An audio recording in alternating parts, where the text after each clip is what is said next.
230 est atteint.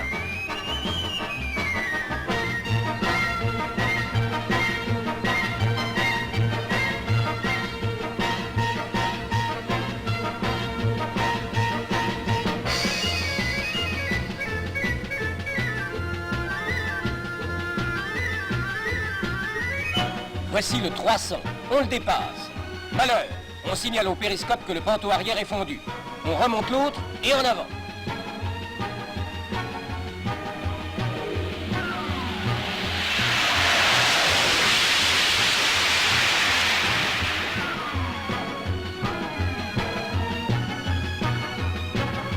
« 310.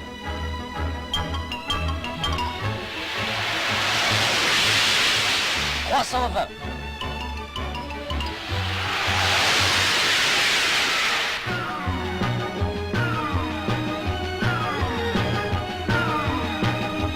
330.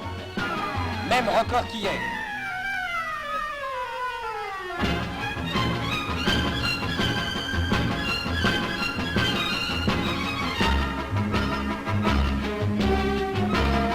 Mais on est à la limite de distance, il faut ralentir. On a franchi la gare d'Ichou, Panteau coupé.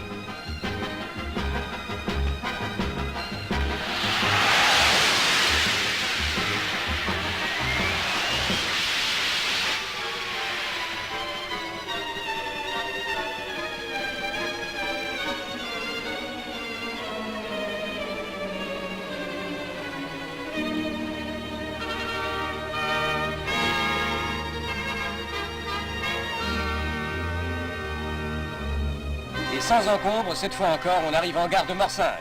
Ex aequo, ex aequo. Même vitesse que la veille, crie-t-on avec enthousiasme aux journalistes.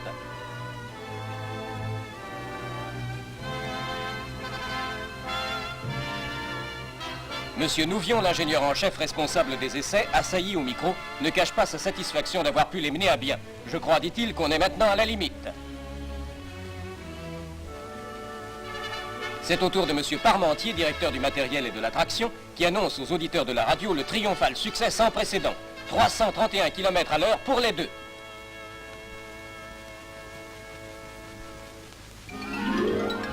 La cérémonie terminée, chacun rentre chez soi, heureux et fier d'avoir collaboré par sa présence à ce magnifique succès. Pendant que la foule des hommes volages se détourne d'elle, la petite locomotive, triste et résignée, songe qu'elle aussi autrefois avait reçu bien des hommages.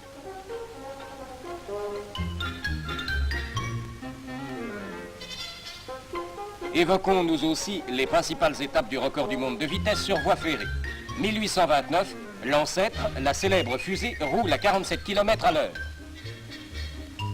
1846, en Grande-Bretagne, on atteint le 120. 1890, la France s'attribue le record avec 144 km à l'heure.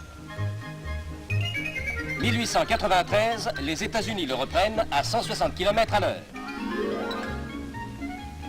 1935, dans une compétition serrée, la France, l'Angleterre, les États-Unis et l'Allemagne atteignent des vitesses variant de 175 à 190 km/h.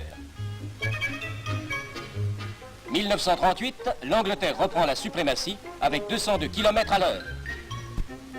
Mais déjà en 1903, en Allemagne, deux automotrices électriques spéciales avaient atteint respectivement 206 et 210 km/h sur une voie d'essai.